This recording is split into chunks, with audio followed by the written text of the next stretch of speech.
Benarkah semua ada hubungannya dengan Bu Megawati? Wow, kabar mengejutkan ini. Katanya semua yang terjadi akhir-akhir ini, itu semua ada hubungannya di masa lalu. Keputusan-keputusan Megawati sewaktu menjabat sebagai Presiden RI diungkit kembali, teman-teman. Ini dia videonya. Mari kita tonton sampai selesai. Gas naik. Public service announcement untuk emak-emak. Jadi memang LPG yang non subsidi, mau itu yang 5 kilo, 12 kilo, atau 50 kilo, harganya naik dan akan terus naik selama masih ada perang di Selat Hormuz. Kenapa? Karena LPG kita itu 80% impor. Jadi LPG ini kandungannya adalah propana dan butana. Sedangkan yang ada di Indonesia itu adalah metana alias gas alam, diproses dalam bentuk CNG, LNG, jar gas, dan kalau untuk skala industri namanya gas pipa. Kenapa kita malah impor LPG? Mungkin bisa ditanyakan ke pemerintah di tahun 2007. Wow. Gitu kan? Lalu selama ini produksi gas alam kita dalam bentuk CNG, LNG itu dikemanain? Karena kan jumlahnya sangat besar. Ternyata dari tahun 2002 gas alam kita diekspor salah satunya ke Tiongkok dengan kontrak jangka panjang selama 25 tahun dan harganya dikunci dengan sangat murah di bawah harga internasional. Siapa yang tanda tangan? Ibu Megawati Soekarno Putri. Kok bisa energi kita yang murah malah kita ekspor dan yang mahal malah kita impor, kita pakai gitu loh. Kenapa kita nggak pakai yang murah aja? Kayak mana? Janggal, teman-teman. Memang apa kita sebodoh itu gitu ya? Hah? Kita gas alam kita melimpah, terus yang murah yang melimpah di kita malah kita ekspor keluar. Lalu yang mahal kita datangkan, kita impor. Betapa bodohnya kita. Aduh, ini gimana nih teman-teman menurut pendapat kalian? Apalagi ada ikatan kontrak dan nilainya itu sangat rendah, teman-teman. Aduh, salah satu tujuan ekspor daripada CNG dan LNG kita adalah Tiongkok.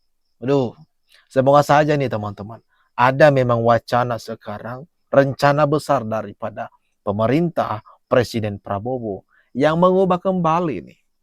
Kita ubah, kita nggak usah impor-impor lagi ini gas LPG, kita pakai saja gas yang memang dari komoditas yang ada kita, yaitu LNG atau CNG. Ini gimana kalau menurut pendapat kalian? Tadi disebutkan nama Ibu Megawati. Komen-komen di bawah ini. Lo semua pada sadar nggak kalau banyak negara yang bergantung sama Indonesia loh? Ini kalau Indonesia ngambek sehari aja ya. Udah gonjang ganjing dunia guys. Kalau bisa story time with Gina and Shiro. Jadi ada beberapa negara yang sebenarnya udah mulai ketergantungan sama Indonesia. Nah, mulai dari Singapura karena hampir 95% listrik mereka itu hidup karena gas alam dari Natuna dan Kepulauan Riau. Lalu ada Timur Leste, lebih dari separuh kebutuhan pokok mereka itu impor dari Indonesia. Warganya bahkan belanja dan berobatnya ke Kupang sama Bali. Di perbatasan Papua Nugini, orang-orangnya pakai rupiah karena barang dari Indonesia jauh lebih murah. Malaysia pun nggak bisa lepas dari jutaan tenaga kerja kita di perkebunan, konstruksi, sampai rumah tangga. Lanjut ke India, itu sekitar 40% batubara mereka itu impor dari Indonesia. Negara-negara Eropa masih bergantung sama minyak sawit kita buat industri makanan dan kosmetik mereka. Sampai di Afrika juga batubara, minyak sawit, pupuk, sampai mie instan itu dari Indonesia jadi kebutuhan pokok di sana. Dan jangan lupa Australia, lebih dari 40% perdagangan mereka ke Asia harus lewat perairan Indonesia. Jadi ya, meskipun negara kita kayak disepelein atau kayak Ya tapi nggak, emang sih nggak semaju itu ya. Tapi kenyataannya banyak negara yang bergantung sama kita. Dunia kalau Indonesia ngambek gimana nih? Iya kan? Itu kehebatan Indonesia sebenarnya. Indonesia sebenarnya sudah banyak negara-negara yang memang bergantung atas Indonesia, membutuhkan Indonesia. Hanya saja ini keadaan Indonesia sekarang ya gini-gini aja. Selama pejabat-pejabatnya masih bermental koruptor, ya Indonesia bakalan gini-gini aja, bahkan lebih parah dari sini. Yang diubah itu adalah mental-mental para pejabatnya. Jangan sampai ada koruptor-koruptornya. Kalau mau Indonesia ini berubah menjadi negara maju. Jangan mau disogok-sogok. Jangan mau dirayu-rayu oleh negara luar. Kita harus berdaulat secara ekonomi, berdaulat atas Indonesia. Harus memang bangga atas Indonesia.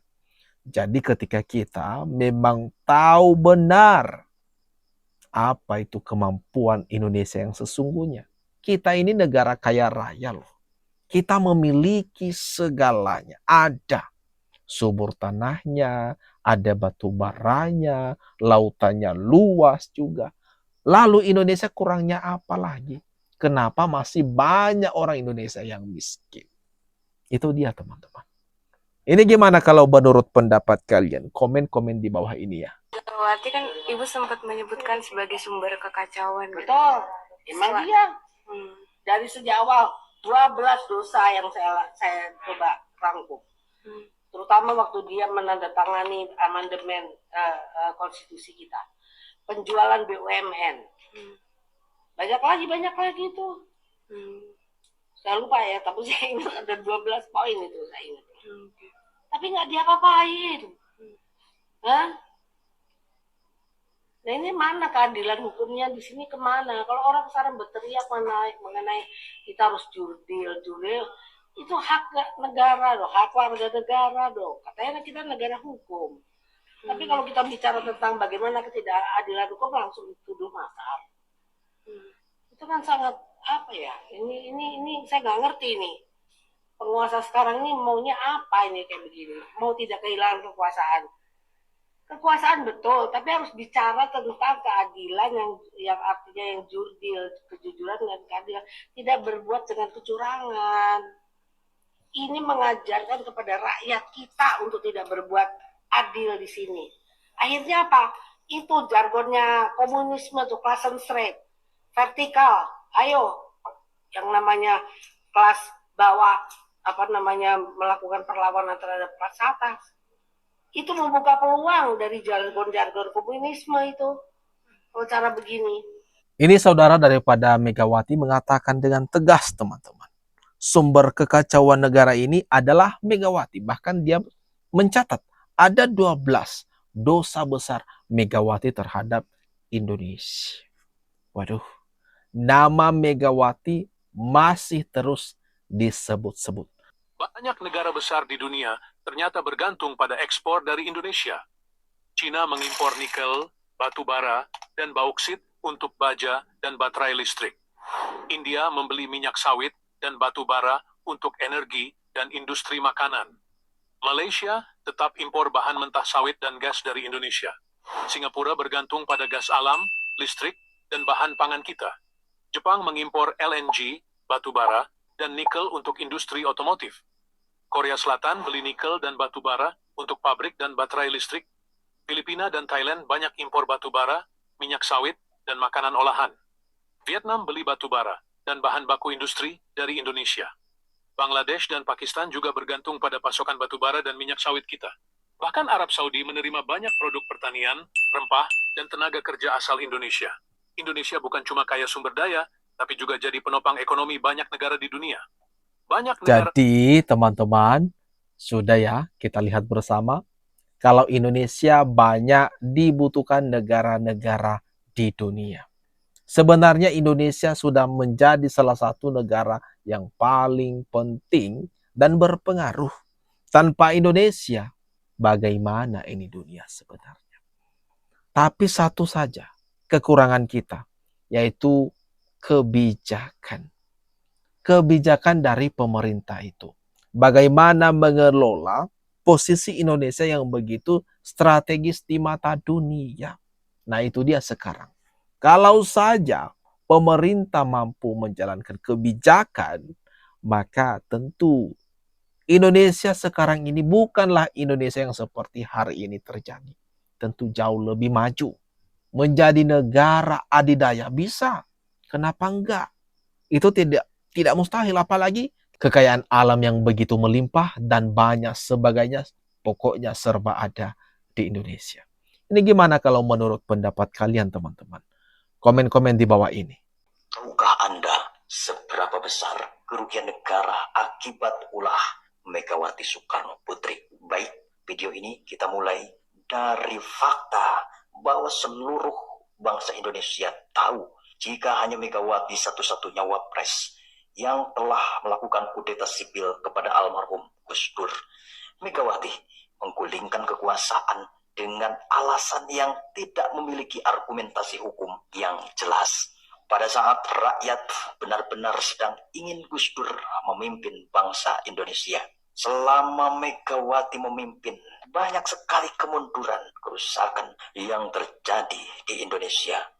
Megawati telah menjual Indosat, sebuah perusahaan telekomunikasi yang kala itu sangat menguntungkan negara. Megawati juga telah menjual 3 pulau milik Indonesia, Pulau Sipadan, Ligitan, dan Pulau Nipa.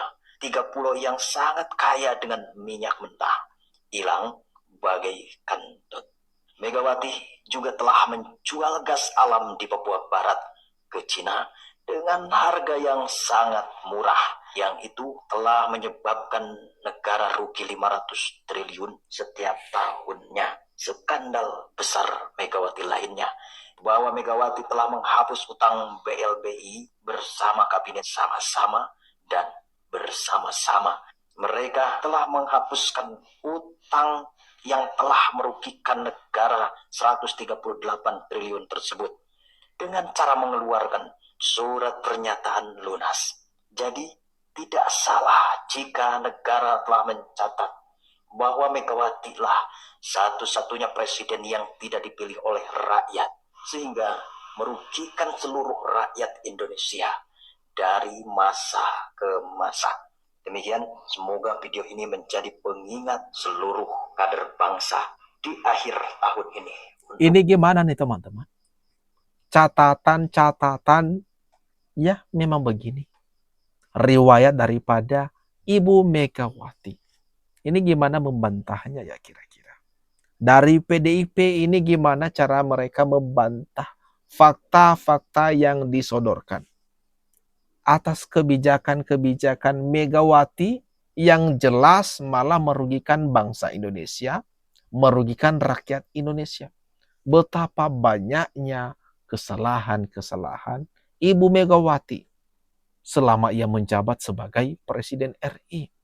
Apalagi nih teman-teman, beliau menjabat sebagai Presiden RI tidak dipilih langsung oleh rakyat, tetapi malah kebijakannya jelas merugikan rakyat. Ini gimana kalau menurut pendapat kalian, teman-teman? Atas apa yang barusan saja kita bahas ini, kita tonton bersama.